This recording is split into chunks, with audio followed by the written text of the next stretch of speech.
పెదవి విరుపులు, నిట్టూర్పులు, సొనుగుడు, ఇవన్నీ ఇదిగో మనుషులకు ఉన్నటువంటి చెడ్డ అలవాటు. ఏదైనా జరిగినప్పుడో, లేదా ఏదైనా పొందుకోనప్పుడో, లేదా ఏదైనా కావలసిన దొరకనప్పుడో ఈ పెదవి విరుపులు, ఈ నిట్టూర్పులు మనుషుల మీద చూపిస్తూ ఉంటారు. అట్ ది సేమ్ టైం దేవుని మీద కూడా ఇలాంటి నిట్టూర్పులు చూపిస్తూ ఉంటారు. దేవుని పైన ఇదిగో ఆయన యొక్క విశ్వాసులు అనబడినటువంటి క్రైస్తవులు అనబడినటువంటి ప్రజలు దేవుని మీద నిట్టూర్పులు విరుస్తూ ఉంటారు. అలాంటి వాళ్ళ గురించి ఈరోజు దేవుడు మాట్లాడుతున్న కొన్ని మాటల్ని మనం జ్ఞాపకం చేసుకున్నప్పులరా. నిట్టూర్పులు అనగానే, సొనుగుడు అనగానే మనకి జ్ఞాపకం వచ్చేది ఎవరు? ఇశ్రాయేలీయులు. యేసయ్య ఇదిగో 40 సంవత్సరాల పాటు అరణ్య మార్గంలో నడిపించిన ఆ యొక్క సమయాలలో ఎంతో దేవుని పైన తిరస్కరణ, దేవుని పైన నిట్టూర్పులు, దేవుని పైన సొనుగులు చేయటం వాళ్ళు ప్రారంభించారు. అలాంటి సమయాల్లో దేవుని ఉగ్రత వారి మీదకి వచ్చినప్పుడు మోషే అనబడిన దేవ సేవకుడు ఇదిగో దేవునికి ఆ యొక్క ప్రజలకి అడ్డముగా నిలబడి, దేవా వీరిని క్షమించు ప్రభు అని ఎంతో ప్రాధేయపడ్డాడు. గమనించాలిరా, ఆసాపు రాసిన ఒక కీర్తనని మనం ఈరోజు ధ్యానము చేసుకుందాం. 77వ కీర్తన చూడండి ఒక్కసారి. 77వ కీర్తనలో ఒక మాట రాయబడి ఉన్నది. ఇదిగో చాలా మంది ప్రార్థన చేస్తూ ఉంటారు, దేవుణ్ణి స్తుతిపరుస్తూ ఉంటారు, మందిరానికి వెళుతుంటారు, దేవుడు చేసిన అద్భుత ఆశ్చర్యకార్యాలు పొందుకుంటారు, దేవుని మీద ఆధారపడతారు, దేవుని నమ్ముకుంటారు. కానీ ఒక్కొక్కసారి వారు అనుకున్నది దొరకనప్పుడు, వారు అనుకున్నది పొందుకోలేనప్పుడు ఏం చేస్తారంటే నిట్టూర్పులు చేస్తుంటారు. ఈ నిట్టూర్పులు ఎక్కడ చేస్తుంటారు అంటే ప్రార్థనా గదిలోనే, మోకరింపులోనే, దేవునితో మాట్లాడుతున్నప్పుడే ఈ నిట్టూర్పులు చేస్తూ ఉంటారు. చాలా మంది ప్రార్థన ఎలా చేస్తారంటే, దేవా ఇదిగో 15 సంవత్సరాల నుంచి ఇదిగో నా కుటుంబం అంతా నిన్ను ఘనపరుస్తున్నాము కదా, నిత్యము నా కుటుంబంలో ఇదిగో కుటుంబ ఆరాధన ఉంది కదా, నా కుటుంబము నీ మీదే ఆధారపడి ఉన్నాము కదా, నా బిడ్డలు, నేను, నా సంఘము ప్రతిది కూడా నీ మీదే ఆధారపడి ఉన్నాము కదా, ఎందుకు ప్రభు మా చేయి విడిచిపెట్టావు? ఎందుకు ప్రభు మమ్మల్ని ఇదిగో ఇలా అవమానపరుస్తున్నావు? ఎందుకు ప్రభు మమ్మల్ని అన్యుల చేతికి అప్పు చెప్తున్నావు? ఎందుకు ప్రభు అయిన వాళ్ళే మమ్మల్ని నిట్టూర్పులు నిరుస్తున్నారు? దేనికి ప్రభు అని దేవుణ్ణే క్వశ్చన్ చేస్తూ దేవుని మీద నిట్టూర్పులు చేస్తూ ఉంటారు. ఇక్కడ ఆసాపు కీర్తనలో కూడా మనం గమనించినట్టు చూడండి ఒక మాట. 77వ కీర్తన 3వ వచనం చూడండి ఒకసారి. దేవుని జ్ఞాపకము చేసుకున్నప్పుడు నేను నిట్టూర్పు విడుచుచున్నాను. చూడండి, దేవుణ్ణి జ్ఞాపకము చేసుకునేటప్పుడట నిట్టూర్పులు నిరుస్తున్నారట. దేవుణ్ణి జ్ఞాపకం చేసుకోవడం అంటే ఏంటంటే ఇదిగో ఒక్కొక్కసారి 10 మంది కూర్చొని మాట్లాడుకుంటున్నప్పుడు నేను దేవుని గురించి మాట్లాడుకుంటూ ఉంటారు, దేవుని యొక్క ఆ కార్యాల గురించి మాట్లాడుకుంటారు, యేసు ప్రభు గురించి చెప్పుకుంటూ ఉంటారు. ఆ 10 మంది కూర్చొని మాట్లాడుకుంటున్నప్పుడు ఇదిగో నా దేవుడు నాకు ఏం చేశాడు, నీ దేవుడు నీకు ఏం చేశాడు, ఇలాంటి నిట్టూర్పున మాటలు వస్తూ ఉంటాయి. ఇక్కడ ఆసాపు కీర్తనలో కూడా చూడండి, దేవుణ్ణి జ్ఞాపకము చేసుకున్నప్పుడు నేను నిట్టూర్పు విడుచుచున్నాను, నేను ధ్యానించినప్పుడు నా ఆత్మ కృంగిపోవచ్చున్నది. మన ప్రార్థనా గదిలోనికి వెళ్ళినప్పుడు, మోకరించినప్పుడు, ప్రార్థన చేస్తున్నప్పుడు, ఆయన్ని స్తుతిస్తున్నప్పుడు, ఆయన్ని గణపరుస్తున్నప్పుడు లోక సంబంధమైనవి నీ ప్రార్థనా గదిలోనికి, నీ హృదయంలోనికి రానివ్వకూడదు. నువ్వు దేవుని సన్నిధి, నీ మోకాళ్ళు ఇదిగో ఆయన సన్నిధిలో నలుగుతున్నప్పుడు, లేదా నీ ప్రార్థనా గదిలో నీ మోకాళ్ళు నలుగుతున్నప్పుడు, ఆయన్ని ధ్యానిస్తున్నప్పుడు, ఆయన్ని స్తుతిస్తున్నప్పుడు, ఆయన్ని గణపరుస్తున్నప్పుడు నీలోకి నిట్టూర్పులు రాకూడదు. నీ ఆత్మ కృంగిపోకూడదు. మనం ప్రార్థన దేనికి చేస్తాం?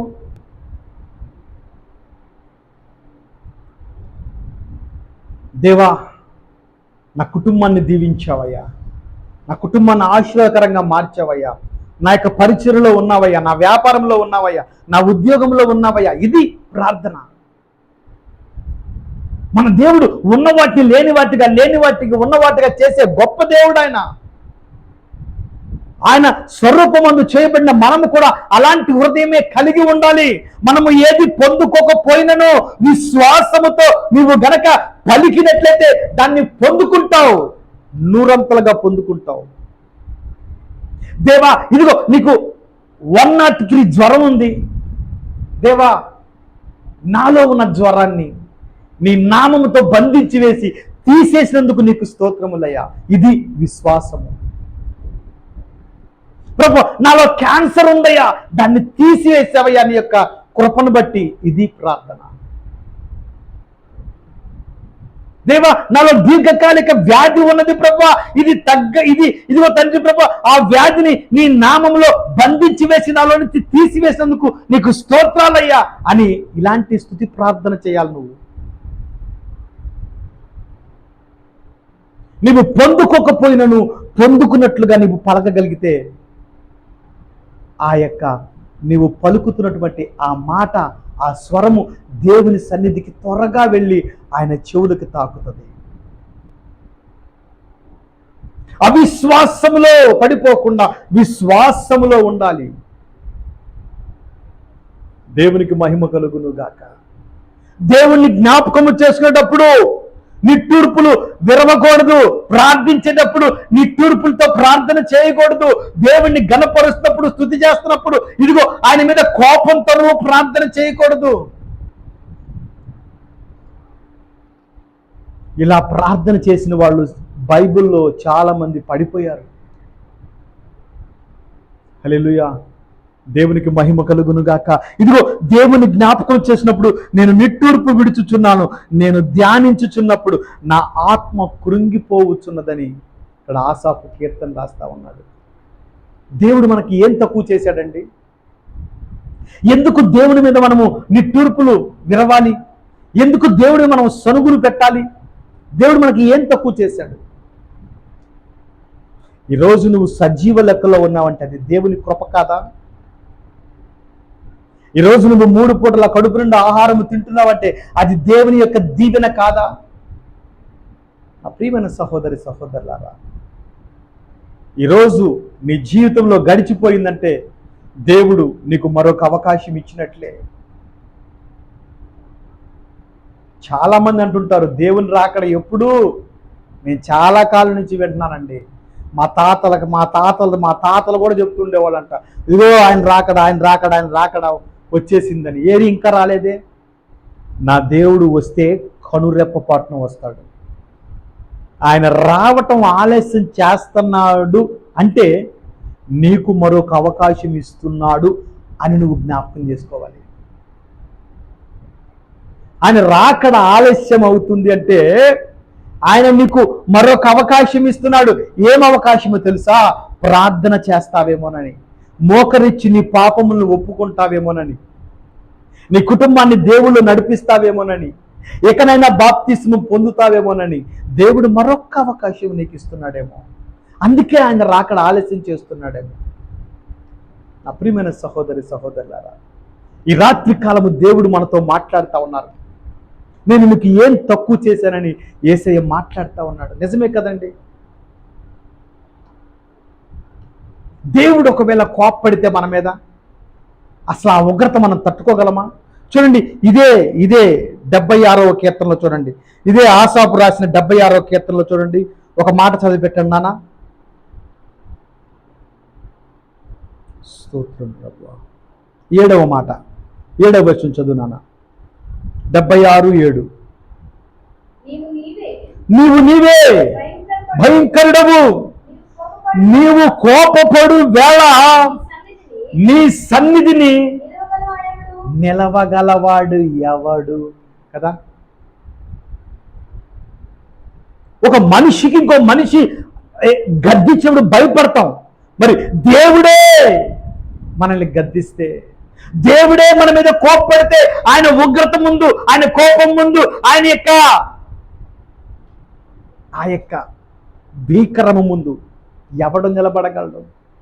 మనం నిలబడగలమా? ఈరోజు ఎండ ఎలా ఉందండి?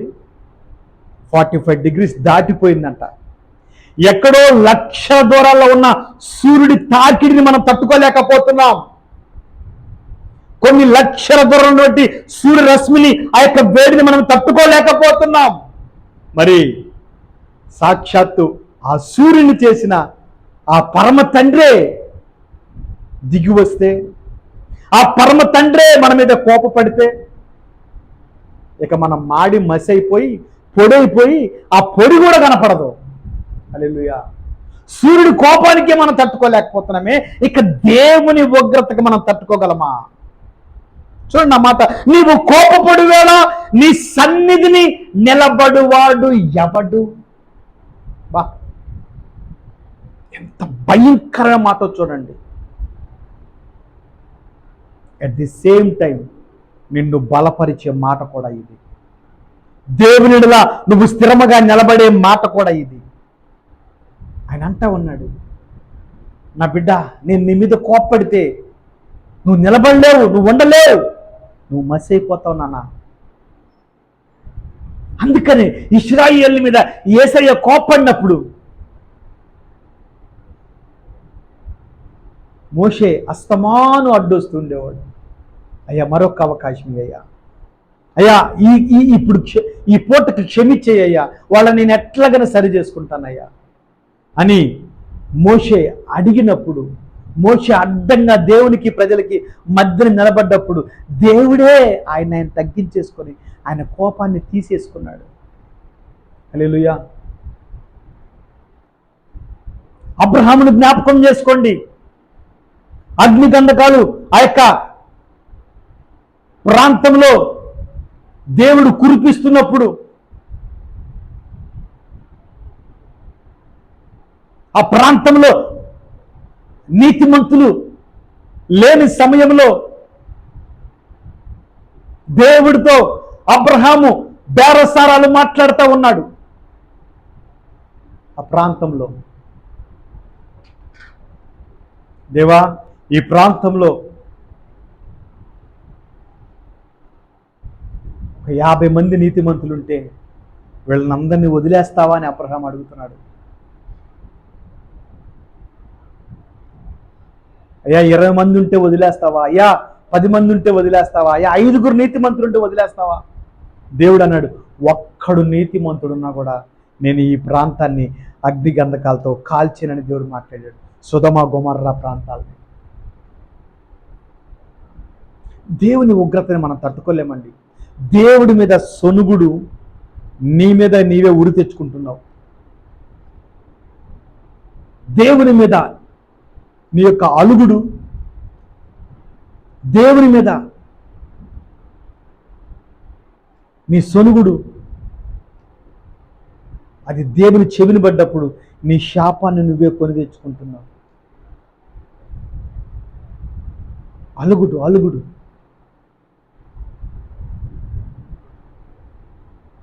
జాగ్రత్త నా ప్రియమైన సహోదరి సహోదరులారా.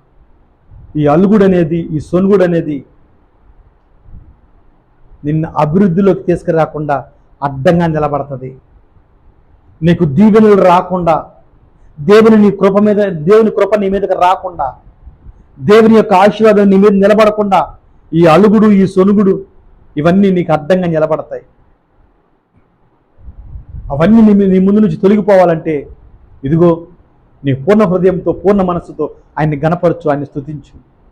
దేవుడు మనకి అన్ని విధాలముగా అన్నీ మనకి ఆయన ఆయన ఆయన ఆయన బిడ్డని ఎప్పుడు దేవుడు ఆయన బిడ్డల్ని ఎప్పుడు చేయి విడిచిపెట్టడండి. ఆయన బిడ్డల్ని దేవుడు ఎప్పుడు చేయి విడిచిపెట్టడు. ఆయన చేయి కొరచగా లేదు. ఆయన శ్రీమంతుడు మన దేవుడు. నిన్ను ఎప్పుడు సంపూర్ణముగా అభిషేకంతో నింపి ఆశీర్వాదకరంగా మార్చి నిన్ను ఉన్నత స్థానంలో కూర్చోబెట్టి నిన్ను అభిషేకించి ఇదిగో నిన్ను ధనవంతుడిగా చూడాలనే ఆశ నా యేసయ్యకి. పరిశుద్ధ గ్రంథంలో ప్రతి ఒక్కడు ధనవంతులే. అబ్రహాం మొదలుకొని ఎవరిని చూసినా అందరూ ధనవంతులే పరిశుద్ధ గ్రంథంలో. అబ్రహాము, ఇస్సాకు, యాకోబు ప్రతి ఒక్కళ్ళు ధనవంతులే. నా ప్రియమైన సహోదరుల, ఈరోజు దేవుడు మనతో మాట్లాడుతూ ఉన్నారు. ఇదిగో నన్ను జ్ఞాపకం చేసుకున్నప్పుడు నీ ఆత్మని కృంగిపోనివ్వద్దు అంటున్నాడు ఆయన. దేవుడే మనకి ధైర్యము. ఆయన్ని జ్ఞాపకం చేసుకున్నప్పుడు మనం ఎందుకు కృంగిపోవాలి? దేవా నా జీవితంలో ఏం చేసావయ్యా అని ఎందుకు నిట్టూర్పులు నిరుస్తూ కృంగిపోవాలి?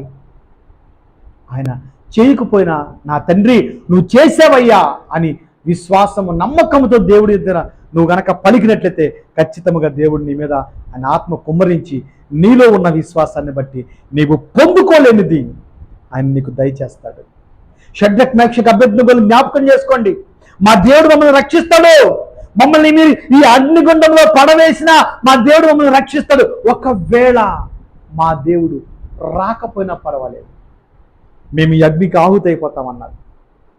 అది విశ్వాసం అంటే. ఆ విశ్వాసం మనలో ఉండాలి. అలాగే ఆ విశ్వాసంతోనే షడ్రక్ మేషక్ అబేద్నెగోలు అగ్నిలోకి వెళ్ళిపోయారు. దేవుడు విడిచిపెట్టాడా? లేదు. ఆ అగ్నిగుండంలోనికి సైనికులు తొంగి చూసినప్పుడు ఆశ్చర్యానికి గురయ్యారు. అరే, ఇందులో మేము ఈ అగ్నిగుండంలో పడేసింది మేము ఎంతమందిని? ముగ్గురిని కదా. మరి లోపలింటి 4వ వ్యక్తి కూడా సంచరిస్తున్నాడు. అప్పుడు ఆ రాజు ఆశ్చర్యపోయాడట. ఆశ్చర్యపోయి వాళ్ళని బయటికి తీశాడు. వాళ్ళ దగ్గరకు వచ్చాడు. వాళ్ళని వాసన చూశారు. వాళ్ళ జుట్టు ముట్టుకున్నారు, వాళ్ళని ముట్టుకున్నారు, వాళ్ళ బట్టలు కూడా ముట్టుకున్నారు. కానీ అగ్ని వాసన వాళ్ళకి తగలలా. నా దేవుడు అంత గొప్ప దేవుడు. ఇశ్రాయేలుకి నా దేవుడు ఏం చేశాడో తెలుసా? చూడండి, ఈ మాటలు చదవండి ఒకసారి. Praise the lord.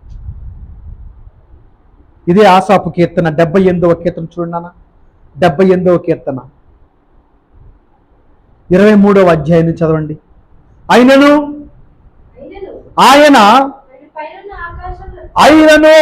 ఆయన అంటే ఎవరు? మన తండ్రి అయిన యెహోవా తండ్రి. ఆయనను యెహోవా తండ్రి పైనున్న ఆకాశములకు ఆజ్ఞాపించును. ఏమని ఆజ్ఞాపించాడు ఆయన? చూడండి, కింద ఉన్న చదవండి. అంతరిక్ష ద్వారములను తెరిచెను. ఆకాశ ద్వారములను తెరిచాడు. ఆకాశ తూములను తెరిచాడు ఆయన. ఎవరి కొరకు? నీ కొరకు, నా కొరకే కాదా? పోనీ ఆయన ఏమైనా సరదాగా తెరిచాడా? ఆడేదైనా జలపాతం ఉంటుంది దానిలో ఆడుకుందామని తెరిచాడా? ఆకాశ అంతరిక్ష ద్వారములు తెరిచెను. తర్వాత ఆహారమునకై ఆయన వారి మీద మన్నాని కురిపించెను. ఎవరికి దొరికిందండి మన్నా? నువ్వు నేను మన్నా తిన్నామా? మన పితరులు తిన్నారు. అసలు మన్నా తినేది ఎవరు తెలుసా? దేవుని దూతలు. ఆ ఆహారము దేవుని దూతల ఆహారం అది. కానీ దేవుడు నిన్ను మిక్కిలి ప్రేమించాడు కనుకనే దేవదూతలకి పెట్టే ఆహారాన్ని మనకి పెట్టేశాడు ఆయన. అంతరిక్ష ద్వారమును తెరిచెను. ఆహారమునకై ఆయన వారి మీద మన్నాని కురిపించును. ఆకాశ ధాన్యమును వారికి అనుగ్రహించెను. ఆహారపు ధాన్యం అది. మనం ఈ లోకంలో ఇక్కడ భూమిలో నుంచి పండుతున్నటువంటి ఆ యొక్క వరి పంట, ఆ ధాన్యం మనం తింటున్నాం. కానీ దేవదూతలు తినే ఆహార ధాన్యం ఏంటంటే మన్నా. ఆహార ధాన్యము ఏంటయ్యా అంటే మన్నా.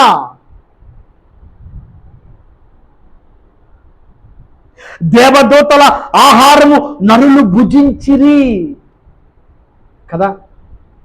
దేవదూతల ఆహారము నరులు భుజించిరి. భోజన పదార్థములను ఆయన వారికి సమృద్ధిగా పంపెను. భోజన పదార్థములు. ఎడారిలో మాంసము కావాలంటే ఇదిగో వాళ్ళ పళ్ళల్లో ఇరుక్కుని అంతగా పెట్టాడు దేవుడు. భోజన పదార్థములను ఆయన వారికి సమృద్ధిగా పంపెను. ఆకాశమందు తూర్పు గాలి ఆయన విసరజేసెను. చూడండి, మనకి చెమట కూడా పట్టకుండా చూసుకున్నాడు ఆయన. ఆకాశము తూర్పు గాలి ఇశ్రాయేలు మీదకి వచ్చేలాగా విసిరాడు ఆయన. ఎందుకంటే ఇదిగో ఆ తూర్పు గాలే వాళ్ళకి ఏసీ అయింది, ఆ తూర్పు గాలే వాళ్ళకి ఫ్యాన్ అయింది. దేవుడు ఆరు బయట పడుకున్నప్పుడు మనము గాలి ఎక్కడి నుంచి వస్తుంది? దేవుడు చెట్లకి ఆయన చెట్లని ఆజ్ఞాపిస్తున్నాడు ఊగండి అని. చెట్లు ఊగినప్పుడు మనకి కమ్మని గాలి వస్తుంది కదా. ఎవరి కొరకు ఆ గాలి? నీ కొరకు, నా కొరకు కాదా? హల్లెలూయా. ఆకాశమందు తూర్పు గాలి ఆయన ఇదిగో విసరజేసెను, తన బలము చేత దక్షిణపు గాలిని రప్పించెను, ధూళి అంత విస్తారముగా మాంసమును. మనం రాళ్ళని లెక్క పెట్టం కానీ ధూళిని లెక్క పెట్టలేదు తెలుసా? మట్టిని, ధూళి లెక్క పెట్టగలవా? దాంట్లో ఆ రేణువులు ఎన్నో లెక్క పెట్టగలవా? ధూళి అంత విస్తారముగా మాంసమును, సముద్రపు ఇసుక రేణువులంత విస్తారమైన రెక్కల గల పిట్టలను ఆయన వారి మీద కురిపించను. పిట్టల్ని, ఎందుకంటే మాంసము కావాలిగా వాళ్ళకి, మన కోసం పిట్టల్ని కురిపించారంట ఆయన. వారి దండు మధ్యను, వారి నివాస స్థలములు చుట్టూను ఆయన వారికి పురాణ చేసెను. వారు కడుపారా తిని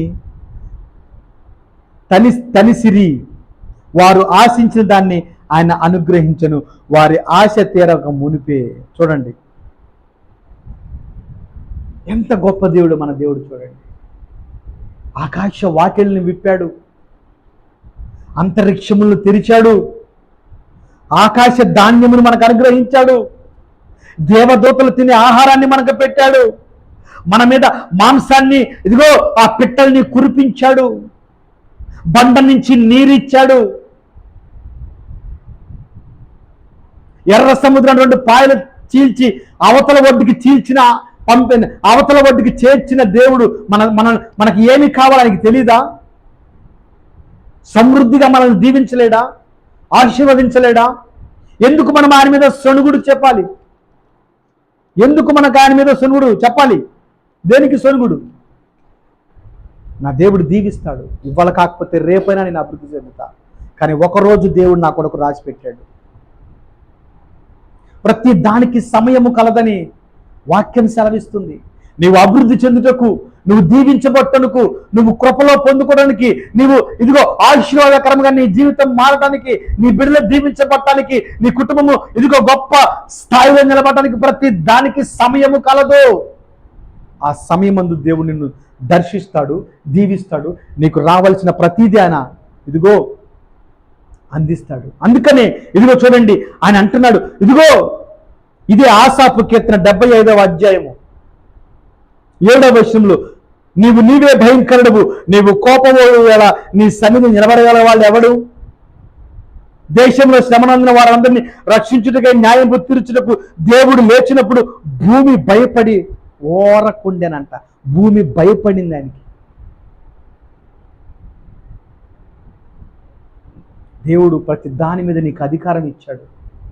ఆదాముని పిలిచాడు, ఆదాము ముందు ఆయన సృష్టి అంతని పెట్టేశాడు. ఆదామా పలుకు నీ నోటితో, నువ్వు ఏ పేరు పెడతావో ఆ పేరు దీనికి కలుగును గాక అన్నాడు దేవుడు. కలుగును గాక అన్నాడు దేవుడు. అలాగనే ఆదాము ఏ పేరుతో ఆ నోటితో పలుకుతున్నాడో వాటికి కలిగింది ఆ పేర్లు. నీకు దేవుడు అధికారం ఇచ్చాడు, సాతాను మీద అధికారం ఇచ్చాడు, శ్రమల మీద అధికారం ఇచ్చాడు, వ్యాధుల మీద అధికారం ఇచ్చాడు, అపవాది యొక్క వాడి యొక్క తంత్రం మీద నీకు అధికారం ఇచ్చాడు. ఎందుకు నువ్వు భయపడాలి? ఎందుకు నువ్వు సొనగాలి? ఎందుకు నువ్వు దేవునికి దూరం అయిపోవాలి? ఎందుకు దేవుని మీద నువ్వు నీ తూర్పు ఉంచాలి? ఈరోజు దేవుడు మనతో మాట్లాడుతూ ఉన్నాడు. అలాంటి హృదయం కనుక నీలో ఉంటే మార్చుకోమని దేవుడు ఈ వాక్యము ద్వారా నీతో మాట్లాడుతున్నాడు. ఆయన ఈరోజు ఒక దర్శన రూపముగా ఇదిగో ఈ స్వరములో నుంచి ఆయన నీతో మాట్లాడుతూ ఉన్నాడు. నీ మీద ఆయన ఆత్మను కుమ్మరించాలని ఇష్టపడుతున్నాడు, నిన్ను గొప్పగా దీవించాలని ఇష్టపడుతున్నాడు, ఉన్నత స్థానంలో నిన్ను నిలబెట్టాలని ఆయన ఆశపడుతున్నాడు. నీ మీద ఇదిగో ఎవరు పొందుకోలేని అభిషేకాన్ని నీ మీద ఆయన కుమ్మరించాలని ఆశపడుతున్నాడు. ఆయన నీ కొరకు నువ్వు ఎప్పుడూ చూడని గొప్ప అద్భుతాల్ని నువ్వు చూడాలని దేవుడిని కొరకు దాచిపెట్టి ఉంచాడు. ఆల్రెడీ నువ్వు అవి పొందుకున్నావు, కానీ నీవే నీ యొక్క ఆత్మీయ కనులతో చూడలేకపోతున్నావు. నీ కళ్ళు మూయబడ్డాయి. లోక సంబంధమైన కళ్ళతో చూస్తే అవి నీకు కనబడవు. నువ్వు ఎప్పుడో దీవించబడ్డావు, నువ్వు ఎప్పుడో ఆశీర్వదించబడ్డావు, నువ్వు ఎప్పుడో కృపను పొందుకొని ఉన్నావు, నువ్వు ఎప్పుడో లగ్జరీ లైఫ్ పొందుకొని ఉన్నావు, ప్రతిదీ దేవుని దగ్గర నుంచి నువ్వు పొందుకొని ఉన్నావు. కానీ అవన్నీ నీ ముందు ఉన్నాయి. కానీ నీ ఆత్మీయ కళ్ళు తెరవలేకపోవటం వల్ల, దేవుడితో నువ్వు సంబంధం కలిగి ఉండకపోవటం వల్ల, దేవుళ్ళో నువ్వు గడపకపోవటం వల్ల, ప్రార్థనలో నువ్వు నిలబడలేకపోవటం వల్ల, దేవుని కృప కిందకి రాకపోవటం వల్ల నువ్వు వాటన్నిటిని పొందుకోలేకపోతున్నావు. ఆల్రెడీ దేవుడు నీకు ఇచ్చేసాడు, కానీ నీవే పొందుకోలేకపోతున్నావు, తీసుకోలేకపోతున్నావు. ఎందుకంటే నీ హృదయం ఇంకా తెరవబడలా, ఎందుకంటే నీ యొక్క ఆత్మీయ కనులు ఇంకా తెరవబడలా, నీ మనోనేత్రాలు ఇంకా తెరవబడలా. ఈరోజు దేవుడు నీతో మాట్లాడుతూ ఉన్నాడు. అలాంటి స్థితిలో కనుక నువ్వు ఉంటే కమాన్, మోకాళ్ళు వేయి, ప్రార్థించు. దేవా నేను సిద్ధమే ప్రభా, నీ దగ్గర నేను అన్ని పొందుకున్నాను ప్రభా అని నువ్వు గనక నమ్మకంతో విశ్వాసంతో ప్రార్థిస్తే మూయబడిన ద్వారములు తెరవబడతాయి. అంతరిక్షమును తెరిచిన నా దేవుడు ఈరోజు నీ సమస్యను కూడా నీ యొద్ద నుంచి తీసివేస్తున్నాడు. అంతరిక్షాన్ని తెరిచిన నా దేవుడు, ఇదిగో అదిగో ఆకాశపు ధాన్యాన్ని ఇచ్చిన నా దేవుడు, ఇదిగో అంతరిక్షపు ధాన్యాన్ని పంపించిన నా దేవుడు, ఆకాశపు ధాన్యముని మనకి పంపించిన ఆ దేవుడే ఈరోజు నీ ఇంట్లో, నీ గదిలో, నీ ప్రార్థన గదిలో చేస్తున్న ప్రార్థనను బట్టి ఆయన ఆగిపోయిన ఆశీర్వాదముల యొక్క ద్వారములు ఈ రాత్రి అని అలా తెరుస్తున్నాడు. హల్లెలూయా. అట్రీతిగా దేవుడు ఇదిగో ఆగిపోయిన నీ కుటుంబంలో ఆగిపోయిన ఆశీర్వాదములు, నీ బిడ్డల మీద ఆగిపోయిన ఆశీర్వాదములు, ఇదిగో నీ యొక్క ఉద్యోగం మీద ఆగిపోయిన ప్రమోషన్ యొక్క ఆశీర్వాదము, ఇదిగో నీ వ్యాపారంలో రావలసిన లాభం అనబడిన ఆశీర్వాదము ఈ రాత్రి మీరు అందరూ ఆయన నామంలో పొందుకొందురు గాక, ఆయన కృపలో మీరు పొందుకొందురు గాక. ఆమేన్. నా దేవుడు నీకు ఇచ్చాడు, కానీ నీవే చూసి తీసుకోలేకపోతున్నావు. ఆసాపు కీర్తన రాస్తూ అదే అంటున్నాడు, దేవా నిన్ను జ్ఞాపకం చేసుకున్నప్పుడు నేను నిట్టూర్పు విరుస్తున్నాను, నేను ఎలుగెత్తి దేవునికి మొరపెట్టుదును, ఆయన నాకు మనవి చేయును, దేవుడు నాకు చెవియొగ్గు వరకు నేను ఎలుగెత్తి ఆయనకు మనవి చేసేదను. ఆయన వినే వరకు ప్రార్థించండి, విసుగక ప్రార్థించండి, మోకాళ్ళు వేసి ప్రార్థించండి, అడగండి. యాకోబు వలె రాత్రంతా ఆయన పాదాలు పట్టుకోండి. ఖచ్చితంగా నిన్ను దేవుడు దీవించే నీ ఇంట్లో నుంచి బయటకు వెళ్తాడు ఆయన. అట్రీతిగా దేవుడు ఆయన మీద ఉన్న మీ నిట్టూర్పులన్నీ తీసివేసి ఈ రాత్రి మీ హృదయంతో ఆయన మాట్లాడును గాక, దర్శనముల ద్వారా మీ మీద ఆయన ఆత్మని కుమ్మరించును గాక. ఆమెన్. ఈ మాటలు దేవుడు దీవించి ఆశీర్వదించును గాక. ఆమెన్. తలలు వంచండి, ముగింపు ప్రార్థన చేసుకుందాం. కృపాసత్య సంపూర్ణ గొప్ప తండ్రి, నీ పాదములకు వేలాది కోట్ల వందనములు, స్తోత్రములయ్యా. తండ్రి, నా బిడ్డలు, నా సంఘము, నేను ప్రభా తెలిసి తెలియక నీ మీద కోపముతో తండ్రి ఏమైనా నిట్టూర్పులు అయ్యా తండ్రి విరిచినట్లయితే ఈ సమయంలో వాళ్ళు ఒప్పుకొనుచుండగా వారిని క్షమించమని నీ పాదాలు పట్టుకు అడుగుతున్నానయ్యా.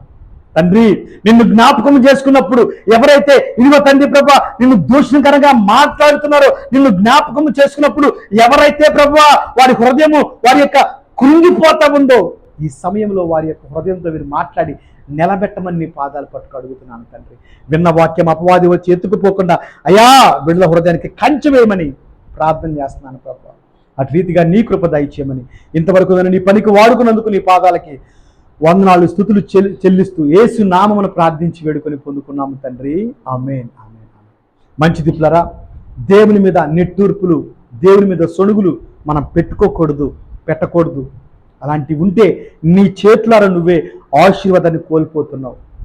కనుక ఈ రాత్రి మోకాళ్ళవే ప్రార్థించు, దేవుని నిన్ను దర్శిస్తాడు, నీతో మాట్లాడతాడు. అలాంటి నిట్టూర్పు హృదయం నీలో ఉంటే ఈ రాత్రి తొలగించేసేయి. దేవుణ్ణి దూషించే స్థితిలో నువ్వు ఉంటే ఈ రాత్రి ఆ హృదయాన్ని నీలోంచి తీసివేసేయి. దేవుడు చేసిన అద్భుత కార్యాలను జ్ఞాపకం చేసుకో. ఇశ్రాయేలుని ఎర్ర సముద్రం దాటించిన ఆ దేవుడు ప్రతి సమస్య నుంచి నిన్ను దాటిస్తాడని సంపూర్ణంగా నమ్ము. యోర్దాన్ని 2 పాయలుగా చేసిన దేవుడు నీ సమస్యను కూడా పటాపంచలు చేస్తాడని చెప్పి నమ్ము. మారాని మధురంగా మార్చిన దేవుడు నీ సమస్యని దేవుడు మధురముగా మార్చేసి నిన్ను దీవెనకరముగా ఆయన కృప నీ మీద కుమ్మరిస్తాడని నమ్ము. అలాగ ప్రార్థన చేయి. నేను పాపిని ప్రభు అని ప్రార్థన చేయక, దేవా నన్ను రక్తంతో కడిగావు ప్రభు అని ప్రార్థన చేయి. ఖచ్చితంగా దేవుడు నిన్ను దర్శిస్తాడు.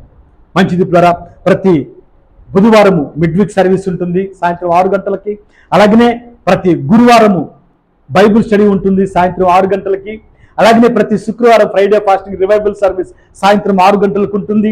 అలాగనే ప్రతి ఆదివారపు ఆరాధన సాయంత్రం 6 గంటలకి ఆరాధన ఉంటుంది.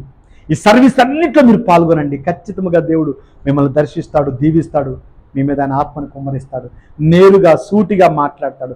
మన దగ్గర స్వచ్ఛమైన వాక్యం మాత్రమే ఉంటుంది. స్వచ్ఛమైన వాక్యం కావలసిన వాళ్ళు ఈ ఛానల్ని సబ్స్క్రైబ్ చేయండి. నాతో పాటు మీరు కూడా దేవుని పని చేయాలని ఆశపడినట్లయితే ఈ కింగ్స్ సేవియర్ మినిస్ట్రీస్ అనే యూట్యూబ్ ఛానల్ని 10 మందికి పరిచయం చేయండి. ఈ ఛానల్లో ఉన్న వాక్యాన్ని 10 మందికి షేర్ చేయండి. మీరు కూడా నాతో పాటు దేవుని పని చేసిన వారు అవుతారు. అటు రీతిగా దేవుడు మీ హృదయాన్ని సరిచేసి మీ హృదయాలతో మాట్లాడును గాక. ఆమేన్. దేవుని రాకడ ఆలస్యమైతే మరొక్కసారి మనందరం కలుసుకుందాం. దేవుడి కొద్ది మాటలను దీవించి ఆశీర్వదించి దీవించునుగాక. మీ కుటుంబాలకు ఆయన తోడై ఉండి దీవించునుగాక. ఆమేన్. God bless you all.